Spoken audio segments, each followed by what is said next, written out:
Welcome to the Humans in AI podcast, powered by AI Frontier Network. I'm your host, Flor Laorga. Each episode, we dive into the human story shaping artificial intelligence through the journeys of entrepreneurs, builders, and leaders. We explore the insights, challenges, and visions for the future of AI and humanity. Let's uncover the human side of AI together.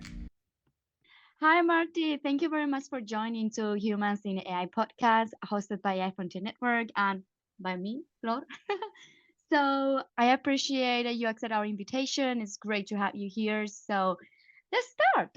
So I would like to, if you could share a little bit of the beginning of your story as an entrepreneur, because, well, for what I've seen, you've been, well, you're a CEO in Vantiq right now, but you built more things before. And so what was the motivation behind that? What is the background of it? My background is electrical engineering, and I got into software very quickly. In fact, I took a special software programming course in high school, which was unusual at the time. And what I did was work for a company called Candle in LA, and then I had a total of 5 companies I've worked for. 2 of them did very well, unicorn status. Probably the most well known is Forte Software, which was established to make the internet work for mission critical applications like home banking.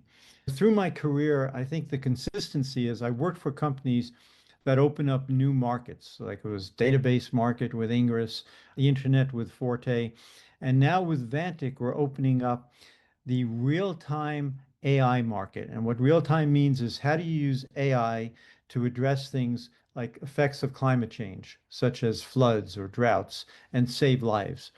So I've had 5 software companies, 3 of them I've run, some very, very large successes in terms of opening up new markets. And that's what we're doing today. Wow, interesting. It's very impressive.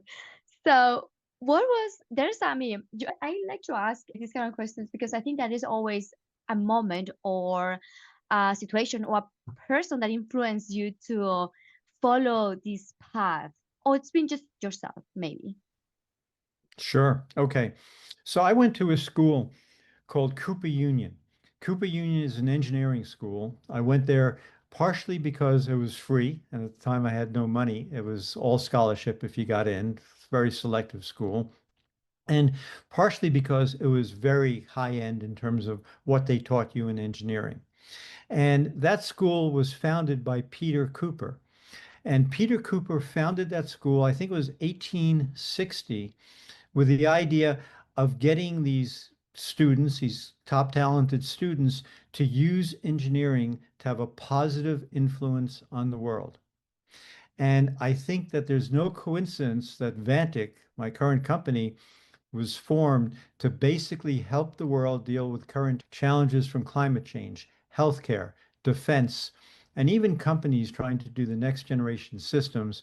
And what we do is use software in real time using AI to address challenges. And so the foundation was built for me at Cooper Union to do something good in the world. Now, having said all that, also, I strongly believe to get the right people and to be successful, have to have strong financial success. So our plans are to grow this company incredibly large. And right now, we're unique in our ability to use AI in real time as things are occurring. As you said that you are like very good at using AI in real time. So can you give me an example, for example? Sure. Okay, I'll give you 2 examples. One is in Japan, an application was built by NTT Data, one of our partners, to basically address challenges, environmental challenges as they occur. For example, if there's a flood, get the first responders to the right place at the right time, getting inputs from everywhere, weather inputs, sensors out in the field, even social media showing where the problems are, getting the first responders, the people who are going to save lives and help address the situation to the right place at the right time and be very dynamic about it because a flood can change very quickly. A bridge can go down, and then you've got to guide them a different way. So we do that we do it for Tokyo now and a city outside of Tokyo. And this year it'll be introduced to all of Japan. Another situation is in Saudi Arabia, a smart city called Kafta, King Abdullah Financial District, 10,000 cameras monitoring for nefarious events. Could be somebody carrying a gun, could be somebody who looks very suspicious. So you identify those individuals and then you track them throughout the facility called tag and track. Also, we could identify bags that are left alone, people who collapse and have obvious problems in the street, etc. So that use case is being built right now in Saudi Arabia, in Riyadh for the King Abdullah Financial District. There are two examples of situations or applications that Vantiq builds that uses AI in real time. Good. That's very good, actually. So you've been a part of what you're doing with Vantiq. You found as well Forte, right? Do you have any learning lessons or lessons that you've learned through from Forte to Vantiq? Do you have any, yeah, or advice experience that you would like to share? Be foresightful, have an idea of where the future is going, and then don't give up because it's never a clear path to success. There are always challenges. Market dynamics cannot be predicted. They're going to change.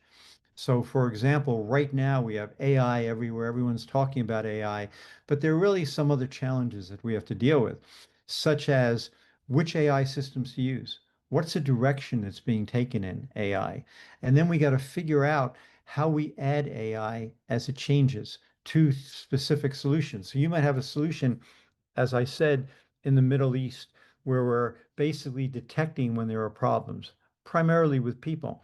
But there are newer technologies. For example, if somebody has a gun hidden, then you might want to see or use X-rays, I'm sorry, radar, to see whether or not there's something under their vest. And so that would be new technology you add. So it's identifying the problems that exist and then making it flexible so that you can adjust as technologies change. So it's really adapting to the changes in the world, both market-wise and technology-wise. And don't give up. Just push as hard as you can and keep going. That I think is very easy to say, but not that easy to do it. But it's a very, I think there's a reality though. Yeah, it's Yeah. very, the hard reality is that. Thank you. So you said that your goals is always to develop technologies. So to, yeah, as you said, you are addressing the climate change, the healthcare issues. Why do you want to ensure that people remain central to this process? Even that we have all this noise of AI, and AI is kind of, yeah, doing most of the things actually right now. When you say involve people, I assume you mean in terms of making decisions and being involved as AI is acting in the real world. And there are two answers I have to that. One is you can't always do that. Sometimes you have to act immediately. So, for example, if you're guiding people in a disaster, a certain direction, and a bridge collapses that you were guiding them over that bridge, you've got to re-guide them automatically, immediately. No human interaction, really. But there are other times that, say, for example, in a defense situation, that a missile is coming your way and the AI analyzes it, says it's safe to intercept that missile. And if you don't, here are the consequences. But before the interceptor drone or whatever it is that's going to destroy that missile is launched, you might want to ask the commander whether or not that's the action to take. And so, therefore, there are situations where you automatically take actions, and there are situations where you will involve humans. Another one where you would involve humans is the AI might recommend a certain action for a doctor to take when there's an emergency, possibly in the ER room, yet the doctor has to authorize that action before it's taken. So both are true. Yeah. Before we were talking as the advice that you gave before that never give up, right? So as an entrepreneur, how hard is it? The journey of entrepreneur is not an easy journey. For example, at Fort, you have there were people that didn't believe in your project because they were too complex, right? What was the why do you keep going? I know that you said you don't give up, but what is actually the drive behind that You have to have, motivation? you have to have belief in yourself. So when we were first getting funding for Forte, this was in the early 90s, there was a big question on the part of investors, venture capitalists, whether or not the internet was real. Now, that sounds humorous at this time, but then it was true. In fact, I had one large venture capitalist say to us, this internet thing is going to be a flash in the pan. It's going to be like CB radio. It's not going to be real. It's going to be a toy. And we had to really believe in ourselves, and we did. We were 90% sure, but there were no guarantees. When I was being told, oh, the internet's good for email and that's about it, because people don't think of all the use cases. Maybe e-commerce was obvious, but social media was not.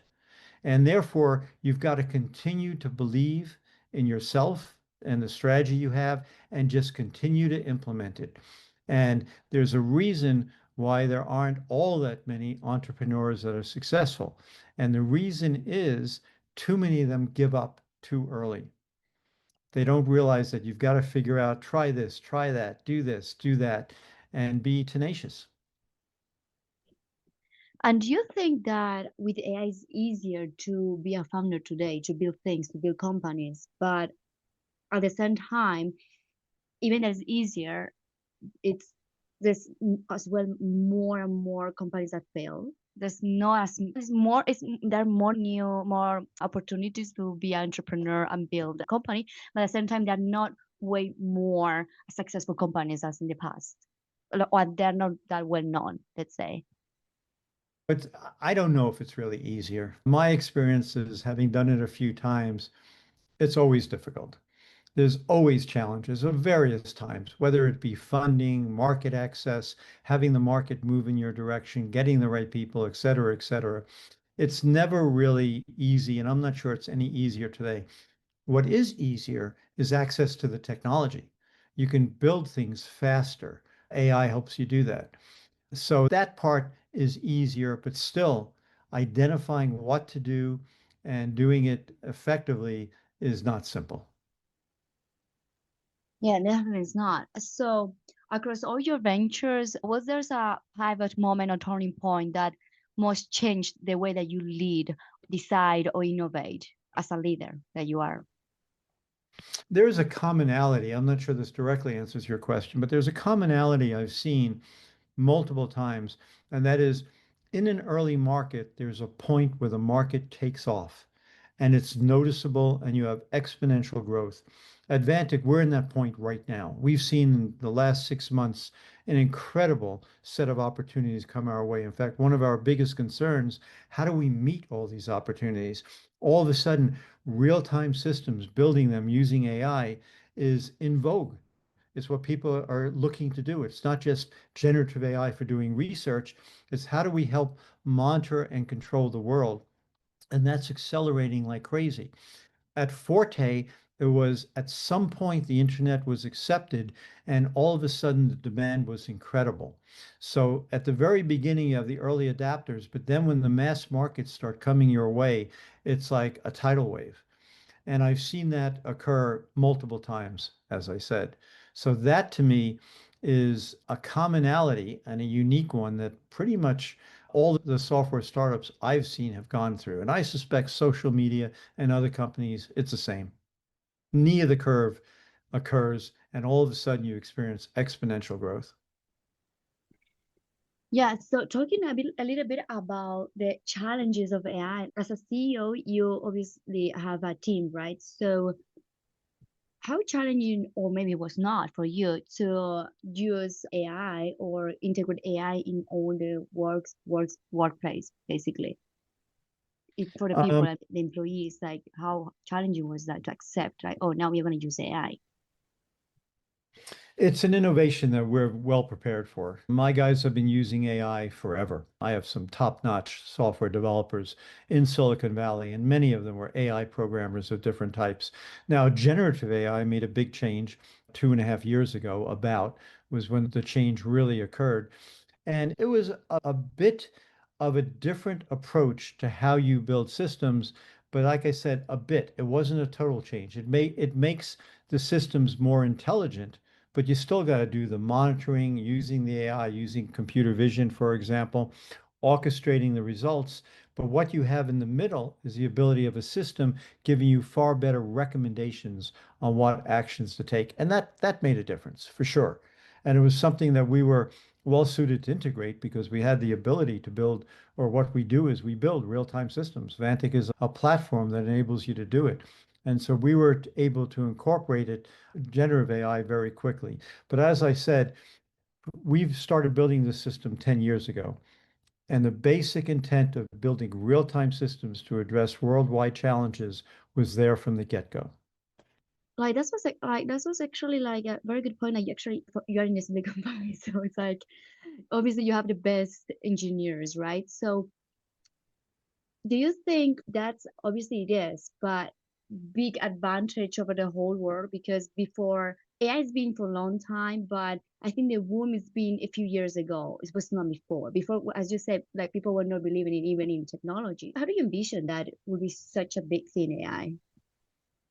You asked me about the challenge. I thought you were leading towards getting the right people, and that we've got the experience. 5 software companies, and my co-founder, Paul Butterworth, and I have built these engineering teams before who know how to build highly reliable, highly scalable systems, as we did at Forte and previous companies. The challenge today is keeping up with the amount of change that's occurring. AI is evolved crazy, and you've got to be able to incorporate the new changes immediately. As one example, what DeepSeek has shown and what I believe strongly is going to be the future is AI inferencing, not the creation of the models, but the actual inferencing is going to be everywhere, including the smartphone, on the edge, in the emergency room, in the fire truck going to address an emergency. These types of systems are going to have to be used without connection to a cloud. And they're going to be verticalized. So it's a fire problem. It's going to know exactly what to do there.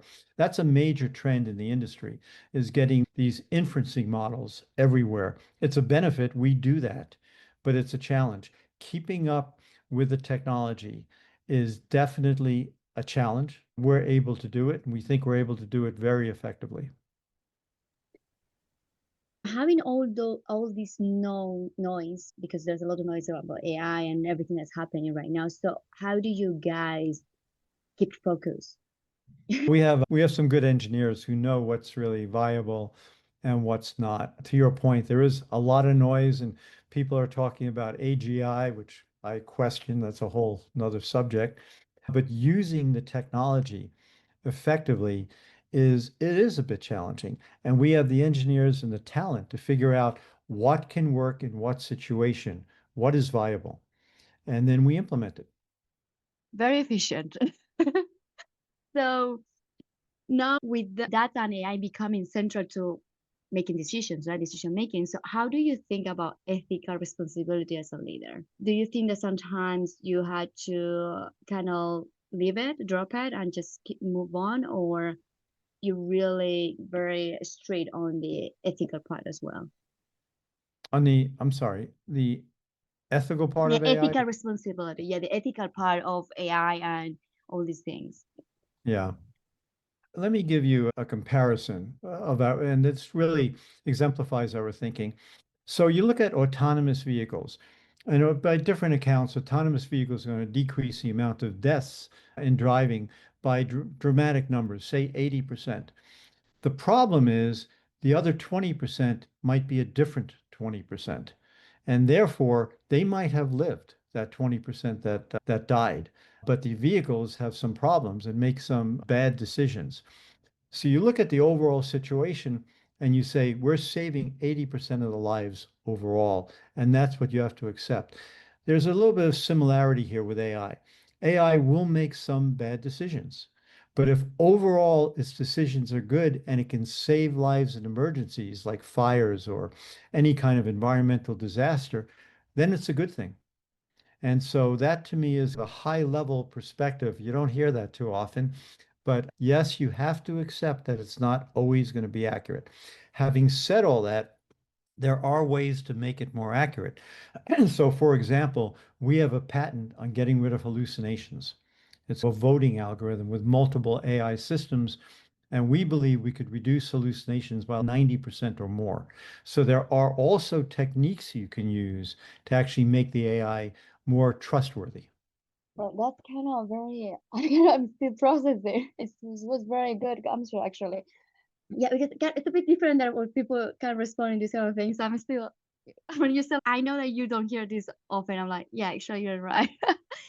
So that's kind of, so I would like you say that you're dealing with AI hallucinations, that you guys have a systems that avoid them or remove them almost, not the whole thing because it'd be impossible, but maybe almost everything. So I like very interested in the AI hallucinations because I feel like, for example, with ChatGPT, right? You use that, and I feel like there's not much difference between the AI hallucination and the human mind. So, what is your perspective about that? Like, how connected we are from AI as humans? It's interesting. The large language models, of course, are based upon mankind's knowledge that exists on the internet and elsewhere. And so, therefore, it reflects human thinking, and humans do hallucinate. Let's face reality here. Sometimes our imagination goes wrong, and we have solutions that are wrong. One of the ways to get around it, so let's say, for example, you want a solution to a particular problem. Instead of just asking one person for it, one doctor, let's say, what about asking three people who are independent? And if they all agree, then the reliability is much higher and you can reduce the number of hallucinations. That's what we do. We can have multiple LLMs kind of vote. And if 3 out of 3 agree, we could say that's pretty reliable and let's do it. You're not going, to your point, it reflects human thinking because it reflects what's on the internet. So there are going to be hallucinations because that's what we do as humans. You just got to figure out the best you can how to address that. This was as well a good answer. I know that now Advantic, we already talked this in the beginning, but I would like to ask you something related with it. It's like, so you're addressing all these climate change problems or healthcare issues, or all these modern problems that are happening right now. It's been always there, but now more. So what human problems or moment inspired that direction? Like, why are you doing it? Apart from, I know that helping the world, but there's some more like internal motivation, for example. It's my way of giving back. It's my form of philanthropy. So I had success before and I didn't work for a number of years. I learned how to fly planes, became a pretty good skier, enjoyed myself, but I also had a lot of time to think. And what I came across was a concept that we can use technology to address a lot of the problems that are occurring in the world, like climate change directly or the effects of climate change. And so what drove me is nobody else is really thinking this way. Why don't we, given my software background and Paul's software background, why don't we form a company that can actually address these problems, these real-time problems?